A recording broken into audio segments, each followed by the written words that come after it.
when that storm comes. Don't run for cover when that storm comes. Don't run for cover when that storm comes. Don't run for cover. Don't run from the coming storm, 'cause there ain't no use in running when that rain falls. Let it wash away when that rain falls. Let it wash away when that rain falls. Let it wash away, let it wash away that falling rain, the tears and the troubles. When those lights flash, you hear that thunder roll. When those lights flash, you hear that thunder roll. When those lights flash, you hear that thunder roll. Will you listen to that thunder roll and let your spirit soar? Love call. Will you open up your door when that love calls? Will you open up your door when that love calls? Will you open up your door? You gotta stand on up and let it in. You gotta let love through your door when that storm comes. Don't run for cover when that storm comes. Don't run for cover when that storm comes. Storm coming, yeah. Don't run for cover.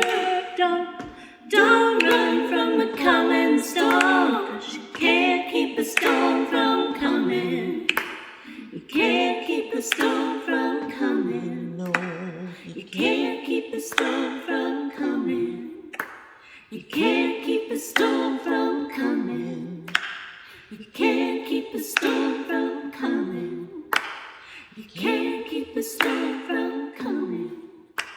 You can't keep the storm from coming. You can't keep the storm from coming. Can't keep the storm from coming. Coming, coming, coming.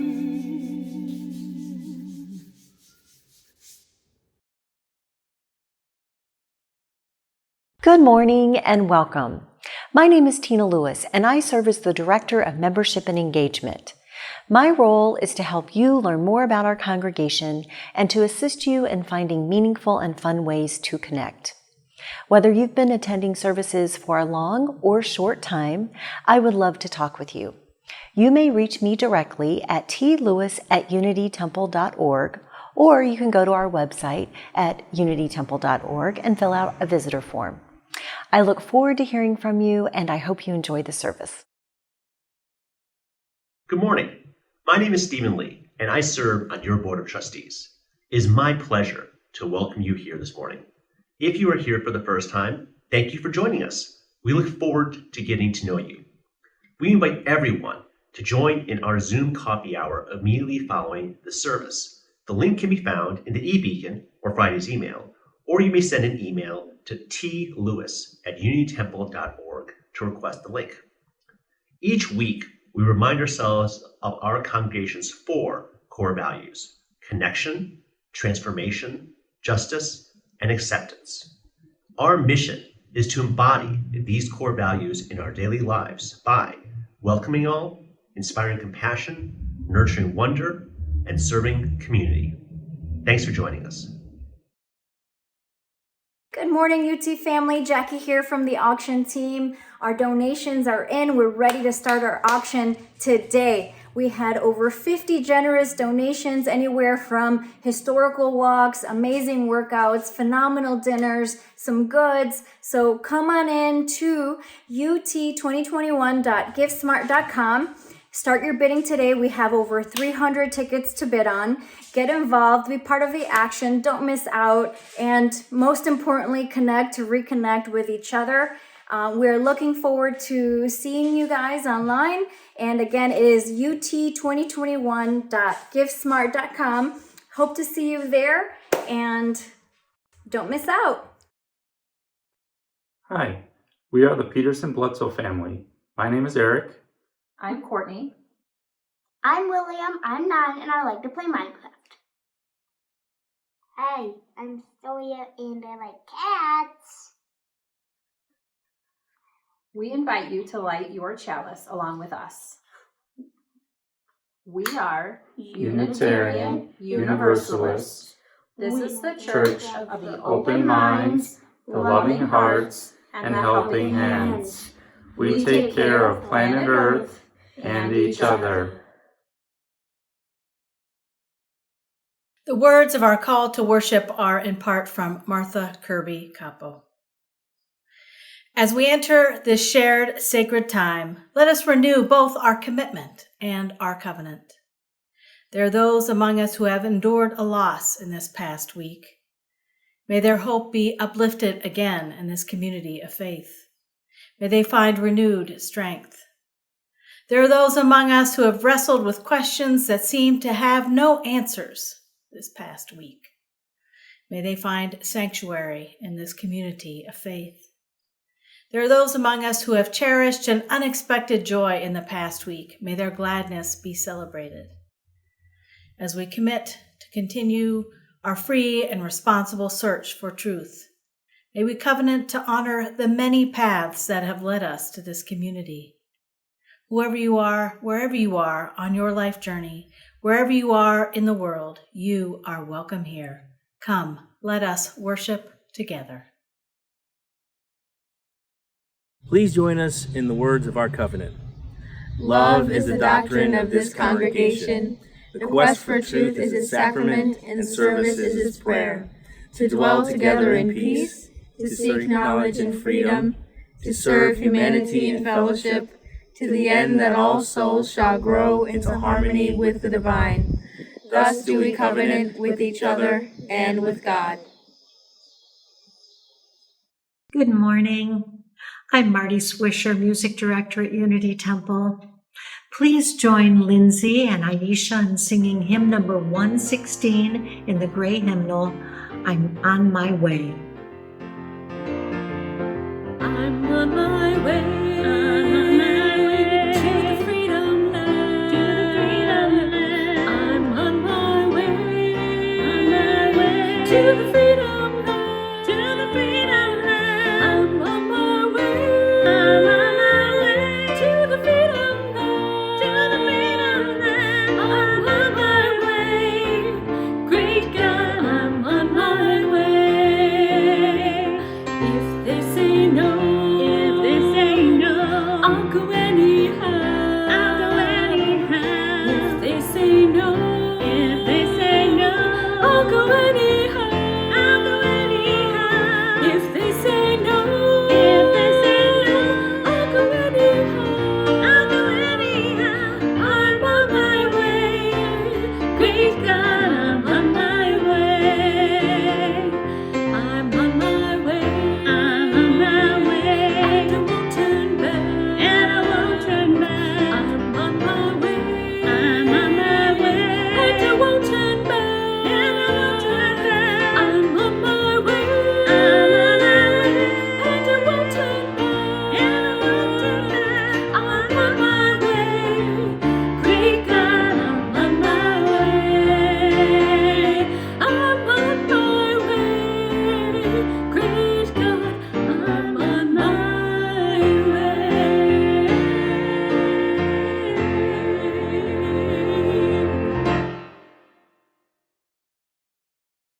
I have a story to share with you today. Title is Milo Imagines the World. And the words are by Matt De La Pena, and pictures are by Christian Robinson.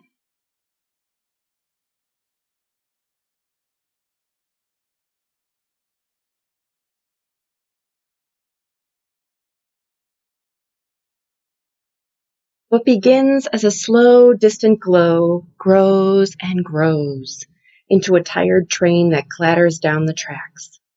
Cool rush of wind quiets into a screech of steel, and when the doors slide open, Milo slips aboard. The train bucks back into motion as he and his sister squeeze onto bench seats. The whiskered man beside Milo has a face of concentration. The businessman has a blank, lonely face. The wedding dress woman near the far door has a face made out of light, while the dog peeking out of her handbag has no face at all, just a long tongue. These monthly Sunday subway rides are never ending, and as usual, Milo is a shook-up soda. Excitement stacked on top of worry, on top of confusion, on top of love. To keep himself from bursting, he studies the faces around him and makes pictures of their lives. At a downtown local stop, the whiskered man folds up his crossword and hurries off the train. Milo imagines him trudging through brown mounds of slush.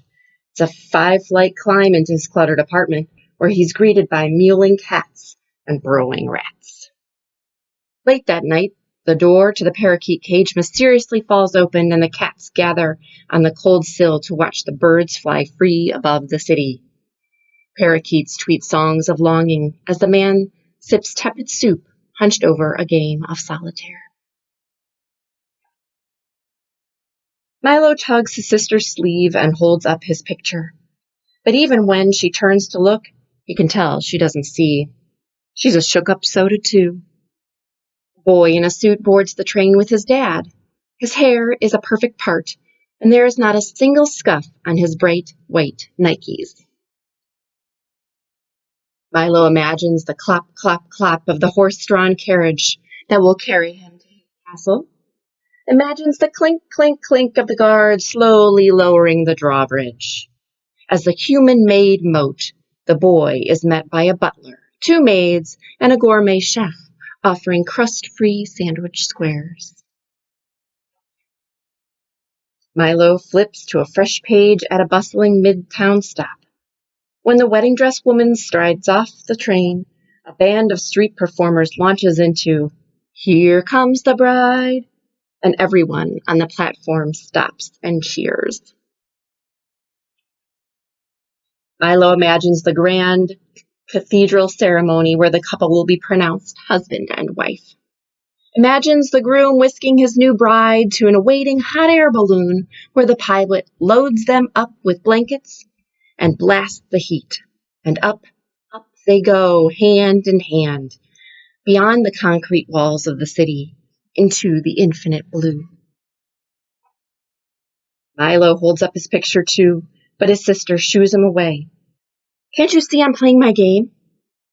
He watches her thumbs bang around her smudged screen. Then he turns back to the boy in the suit. They lock eyes for a few long seconds, and suddenly it feels like the walls are closing around Milo. The spell is broken when a crew of breakers bounds onto the train, announcing, "Y'all ready for a show?" Several curious faces look up as the beat drops, and now the girls are walking up the walls. They're whirling around poles, they're backflipping over shopping bags. When the train pulls into the next stop, they collect a few dollars and scramble for another car. Milo imagines them going from train to train, doing their act as everyone watches. But even after the performance is over, faces still follow their every move. When they walk down the electronics aisle of the department store, when they cross into the fancy neighborhood. Milo doesn't really like this picture, so he puts away his pad and turns to his reflection in the window. What do people imagine about his face? Can they see him reciting his volcano poem to the class? Can they hear his mom's soothing voice reading him a bedtime book over the phone? Can they smell the chile colado bubbling in a pot in his auntie's apartment near the cemetery? Butterflies flood Milo's stomach when it's finally their stop. He follows his sister onto the cold station platform and up the stairs. Above ground, he's surprised to see the boy in the suit a few paces ahead. He's even more surprised when the boy joins the long line to pass through the metal detector. Milo's sister suddenly bends to give him a hug. "I didn't mean to snap at you," she says. She takes his hand, adding, "You have your picture ready?" He nods, feeling the warmth of her fingers. As they slowly shuffle forward, Milo studies the boy in the suit, his dad rubbing his thin shoulders. And a thought occurs to him. Maybe you can't really know anyone just by looking at their face. Milo tries to reimagine all the pictures he made on the train. Maybe he could have done it like this instead. Or this. Welcome home. Milo's chest fills with excitement when he spots his mom through the crowd. His sister rushes to give her a hug before pulling Milo in too. And it's in this tight tangle of familiar arms that he feels most alive. When they separate, Milo flips through his pad until he finds the right picture. "I made this for you," he said, holding it up, and he watches for the smile he hopes will spread across his mom's face.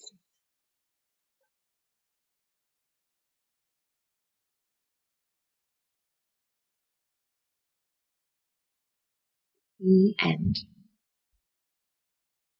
Good morning.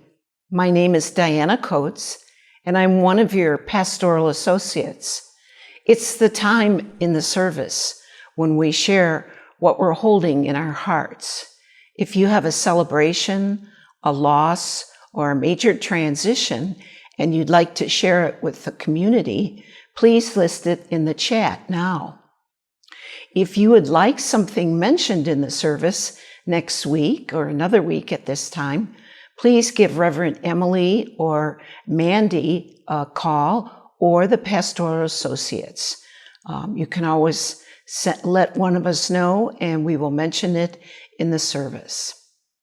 Locally, the following people were reported killed during the days between July 1st and July 7th. Matthew Allen, 48. Donzel Bailey, 30. Theodis Boss, 28. Armani Brown, 17. Chris Carvajara, 19. Jordan Dawson, 26. Alexandro Diaz, 34. Washan Antonio Donahue, 22. Jeremiah Fangster, 20. Jana Ford, 45. Carmen Johnson, 48. Victor Bernard Jones, 21. Max Solomon Lewis, 22. Donovan McCarter, 18. Aaron James Poole, 35. Victor Powell, 66. Antoine Richardson, age unknown. Myron Richardson, 19. Walter Seamster, 23. Devon Sneal, 20. Clarence Torrey Jr., 40. DeMonte Wallace, 29. And Derek Woods, 18. May we keep their families and others touched by violence in our prayers. May we also pray for the perpetrators and the impact violence will have on their lives as well. So once again, If you should need help or you would like contact with one of the ministers or Mandy, please give the church a call or call us, the Pastoral Associates. We're here for you. I think that there's a listing right now that's coming across. It says Pastoral Associates and what our email address is. So thank you, and reach out to each other. Even though we're still not going to church, we're still a community of connection. Thank you. Let us unite our hearts and minds in the spirit of prayer and meditation. Spirit of life and love, we give thanks for the gift of this day, for this hour, for this moment, for this deep breath. We give thanks for the journey that has brought us to now, for all the people who have helped shape who we are, for all the experiences that have given us knowledge and wisdom. As we rest here in this moment, let us be mindful of all the courage and strength and resilience that we have within us. Let us remember the network of caring and connection that holds us within its grasp. Let us know that we have whatever we need to keep on going. Spirit of life and love, we give thanks for the gift of this day. And may we know that this day and all our days, that we are surrounded by love. Amen. Blessed be.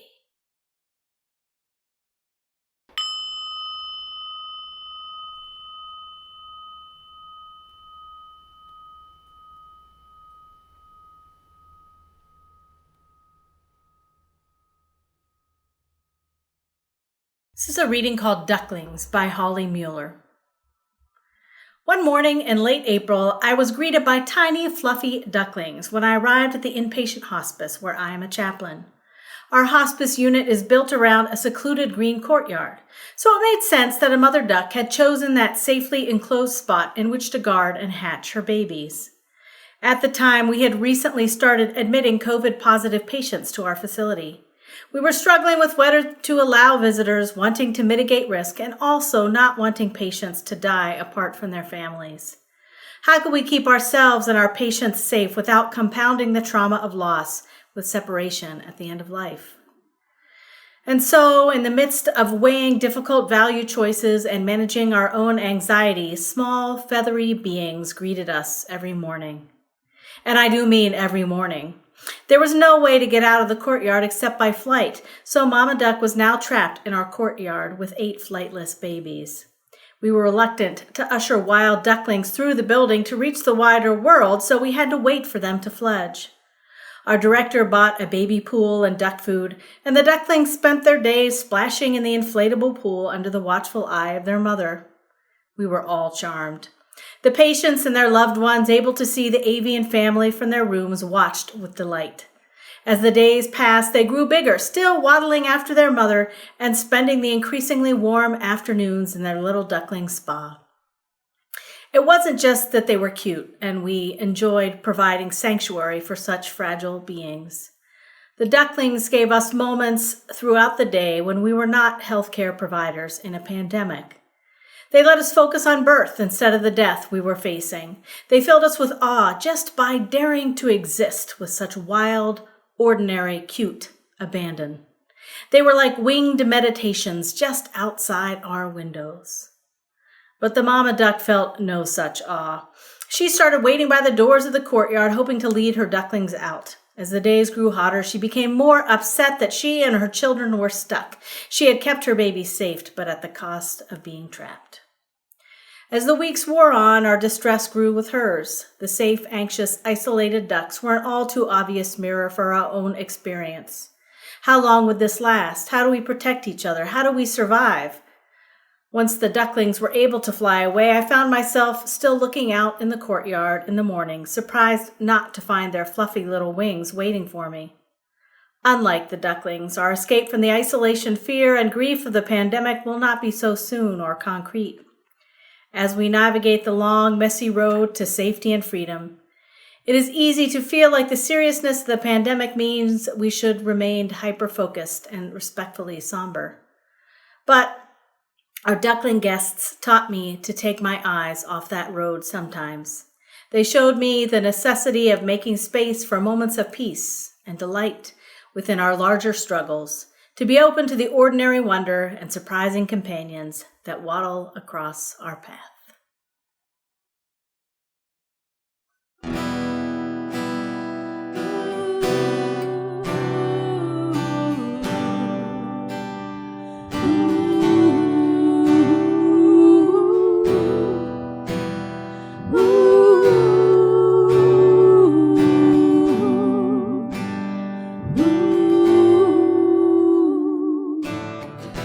Never held my hand out and asked for something free. I got pride I can roll out for miles in front of me. Yeah, I don't need your help and I don't need sympathy. I don't need you to lower the bar for me. I know I'm a superwoman. I know I'm strong. I know I got this 'cause I've had it all along. I'm phenomenal and I'm enough. I don't need you to tell me who to be. Can someone just hold me? Don't fix me. Don't try to change a thing. Can someone just know me? 'Cause underneath I'm broken and it's beautiful. I'm broken and it's beautiful. I'm broken and it's beautiful.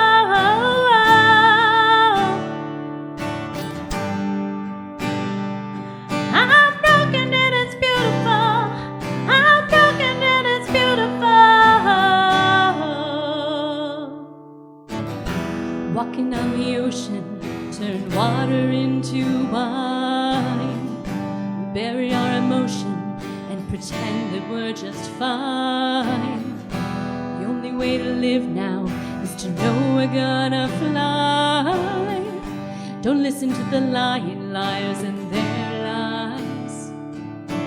I know I'm superwoman. I know I'm strong.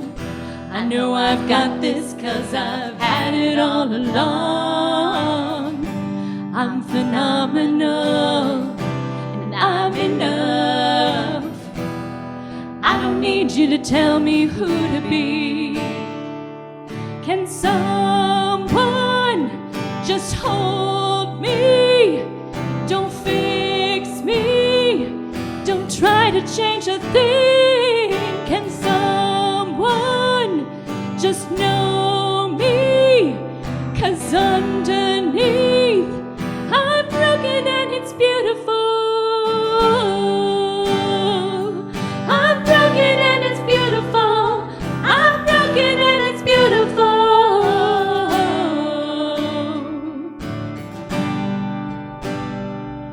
I'm broken and it's beautiful. I'm broken and it's beautiful. Can someone just hold me? Don't fix me. Don't try to change a thing.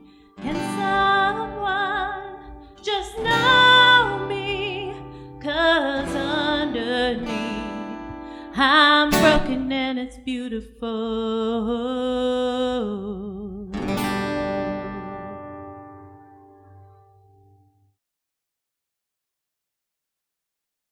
Ministers, it must be confessed, often borrow from one another. We are always looking for good ideas, whether to preach or implement in our programming or what have you, and when we gather, we always have our ears ready for something new. I took the title of this sermon, Traveling Light, from the Reverend Barbara Brown Taylor, whom, it should be noted, I do not know personally, but only through her writing and preaching. She is an Episcopal priest and professor, author of multiple books, and occasional columnist in the Christian Century. In her piece called Traveling Light, she talks about what it's like to be a guest preacher. That is, to preach in a congregation where she is not known and where she does not know the congregation. In a situation like this, she knows she has no choice but to travel light.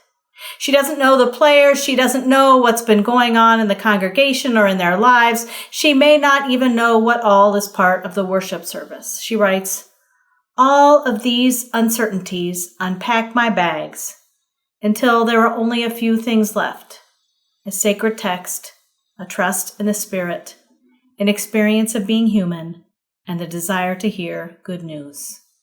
A sacred text, a trust in the Spirit, an experience of being human, and the desire to hear good news. It has been a couple of years since I guest preached myself, last having done it where I grew up in Pittsburgh, but for some reason, this idea of traveling light has stuck with me closely. I got to thinking about the Reverend Don Cooley, the interim minister who will be starting with us in August, and how it will likely feel, at first, like she is guest preaching. I got to thinking about how, in this particular moment, as our congregation navigates multiple changes, moving through a ministerial transition and moving towards multi-platform worship and moving back towards a semi-post-pandemic existence, we will need to be traveling light. We will need to make sure that we open our hearts and minds in a new way. We will need to put aside some of the things we think we know. We will need to be willing to try new things and be flexible and be kind to one another more than usual.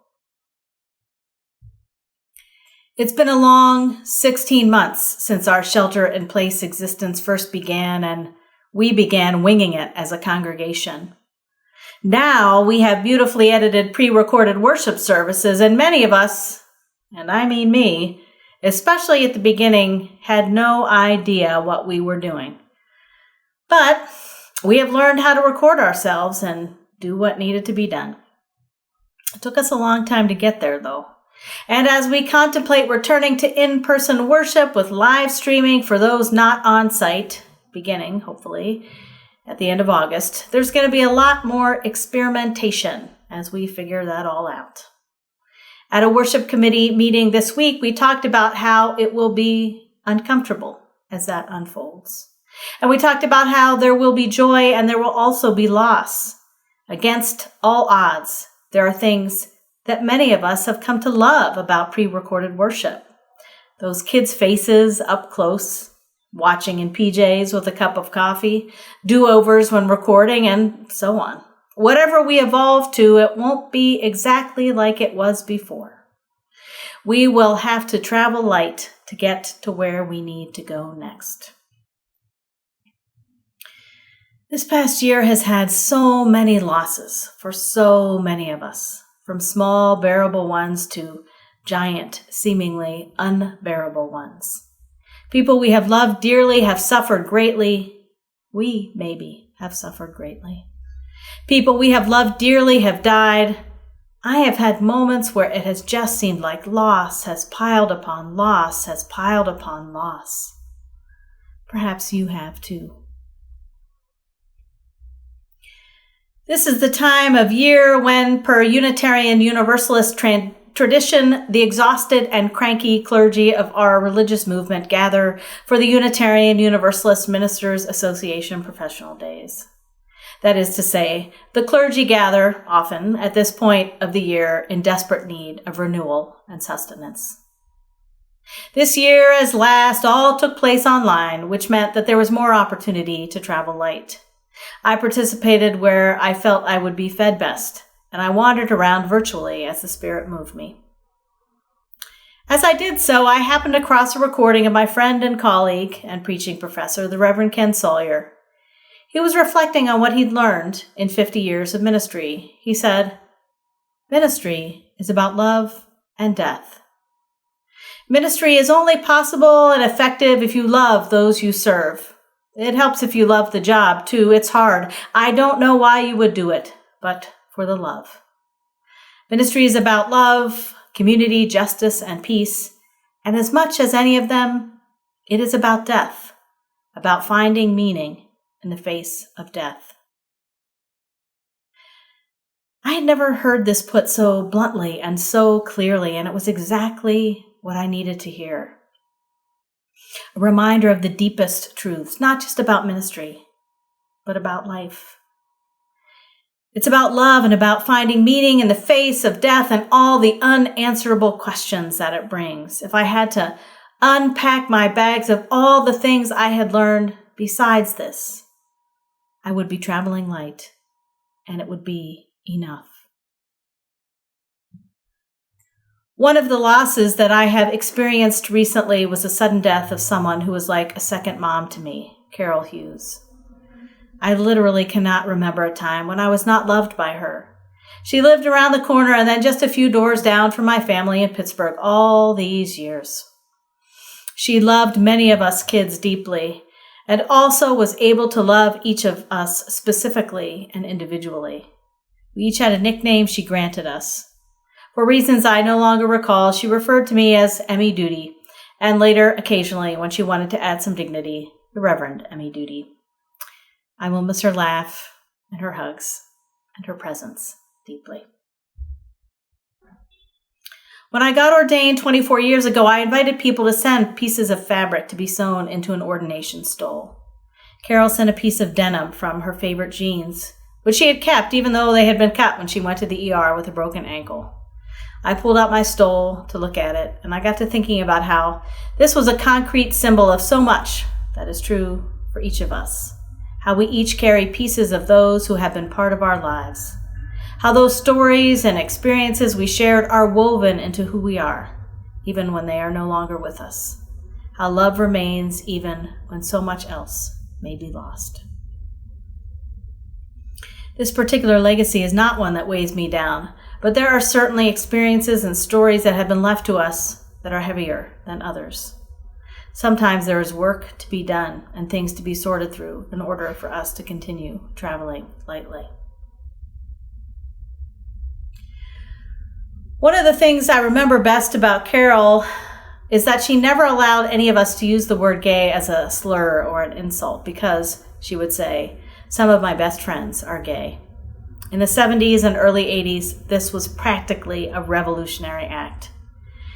And it had a huge impact on me. I still had my own journey of exploration and learning to do about myself and the world around me concerning sexual orientation and gender identity. But Carol taught me to stop and think about what I was saying. She helped me to learn how to question, how to notice if I was being weighed down by harmful ideas, how to unpack and travel more lightly. I've been watching the television show Pose, which is a show set in the late 80s and early 90s about ballroom culture and the chosen families created by transgender women and gay men and others. It is a show about love and fierceness and pride and strength and resilience in the face of these characters all being excluded and rejected by their birth families and much of the world around them. In one of the last episodes of the show, Angel, a transgender woman, goes to visit her dad to tell him she is going to be married. Her dad, it is clear, still thinks of his child as male, and not only can he not comprehend her gender identity, he cannot comprehend that she is going to marry a man. His response to her happy news is this: "That don't make sense." And Angel replies, "You're my father. Your job isn't to make sense of it. It's to hold my hand. Your job isn't to make sense of it. It's to hold my hand." That there is some of the best parenting advice I've ever heard. As I watched this interaction in the show, I felt sorry for the dad and angry, but mostly sorry. Here was a guy so weighed down by his ideas of who he thought his child was that he couldn't see all of her beauty and authenticity and courage and all of who she most gloriously was. If only he could have unpacked some of those outdated ideas and assumptions and fears, he could have been traveling more lightly and loving her fully. Have there been times, I wonder, when I have forgotten to unpack and not let myself travel light? When I have not opened myself up fully to new possibilities in life and in the people around me? Surely there have been. And so I caution myself again. As I think about those sentences, I think about how they apply to other situations. Sometimes in the face of loss, especially, there's no real answer to the question why. And then, too, our job is not to make sense of it. It is to hold each other's hands.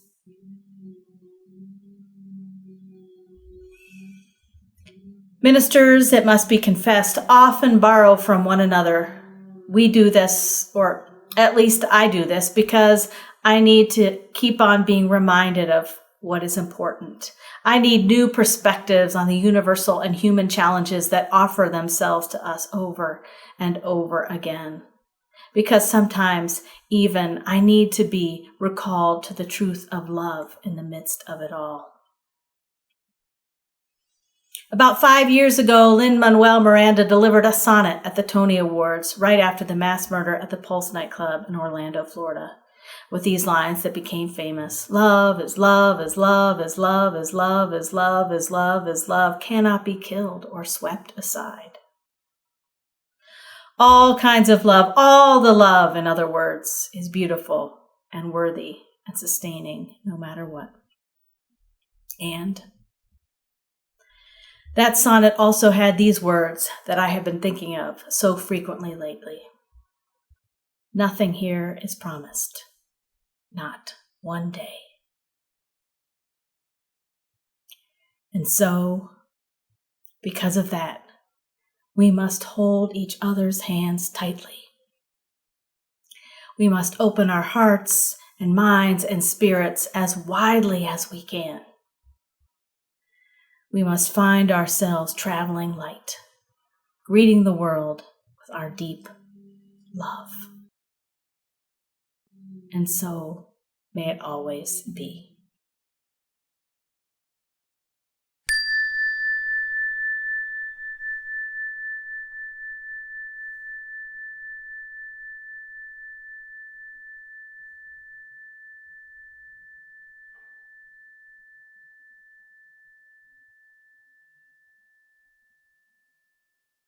Hi, I'm Mary Lou Guyan, and I've been a member of Unity Temple for over 10 years. Each week, Unity Temple gives our Sunday offering to an organization that aligns with our Unitarian Universalist values and is committed to bringing compassion, equity, and justice to the world. This week, our offering goes to RIP medical debt. Medical debt can destroy the financial stability of large segments of America's most vulnerable, the sick, the elderly, the poor, and veterans. It also targets the middle class, driving many families who are barely getting by into poverty. Medical debt isn't the result of bad decisions, it's a debt of necessity. Last year, a family member became very ill due to COVID. Her medical care charges were almost $500,000. She was very lucky because she had good insurance, but not everyone does. RIP Medical Debt buys up medical debt for 10 cents on the dollar for those at or near the poverty level. Their results have been spectacular. Almost $5 billion in medical debts have been eradicated so far, providing financial relief for over 2.6 million individuals and families. You may donate online at ripmedicaldebt.org/donate or by sending a check to Unity Temple with RIP Medical Debt in the memo line, or by using the camera on your phone to scan the QR code on the screen. May what you give bring you joy. Please join Lindsay in singing our final hymn, number 1064 in the Teal hymnal, Blue Boat Home. Though below me I feel no motion, standing on these mountains and plains, far away from the rolling ocean, still my dry land heart can say, I've been sailing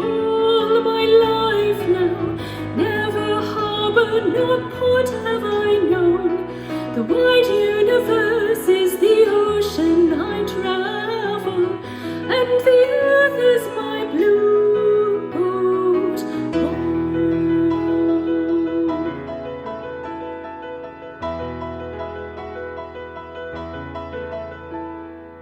I give thanks to the waves upholding me, hail the great winds urging me on, greet the infinite sea before me, sing the sky my sailor's song. I was born upon the fathoms, never harbor nor port have I known. The wide universe is the ocean I travel, and the earth is my blue boat home.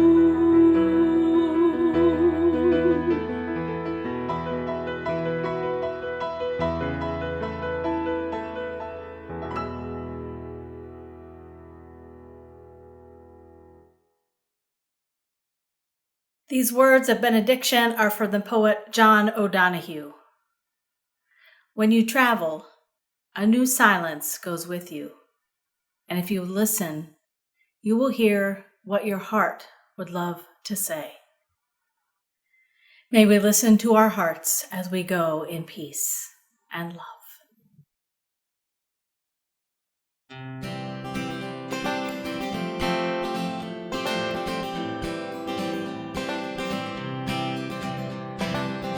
I am resilient, I trust the movement, I negate the chaos, uplift the negative. I'll show up at the table again and again and again. I'll close my mouth and learn to listen. Whoa, whoa, oh, oh. Whoa, whoa, oh, oh. Whoa, whoa, oh, oh. Whoa, whoa, oh, oh. Whoa, whoa, oh, oh. Whoa, whoa, oh, oh. These times are poignant, the winds have shifted. It's all we can do to stay uplifted. Pipelines through backyards, wolves howling out front. Yeah, I got my crew, but truth is what I want. Realigned and on point, power to the peaceful, prayers to the waters, women at the centers, all vessels open to give and receive. Let's free the system, brought down to its knees. Whoa, oh, oh. Whoa, whoa, oh, oh. Whoa, whoa, oh, oh. Whoa, whoa, oh, oh. Ooh, ooh, ooh. Whoa, whoa, oh, oh. Whoa, whoa, oh, oh. Whoa, whoa, oh, oh. I'm made of thunder, I'm made of lightning, I'm made of dirt, yeah, made of the fine things my father taught me, that I'm a speck of dust and this world was made for me. So let's go and try our luck. Say, I got my roots down, down, down, down, down, down, down, down, down deep. I got my roots down, down, down, down, down, down, down, down, down, down, down deep.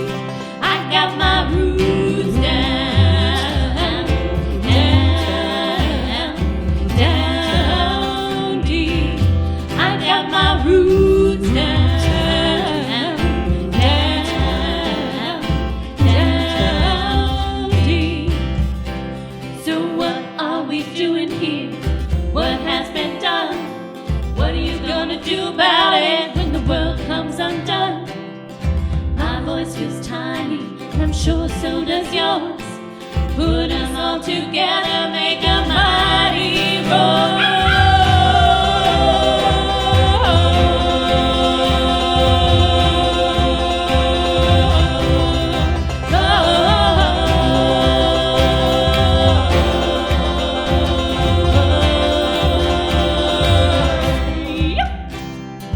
I am resilient, I trust the movement, I negate the chaos, uplift the negative.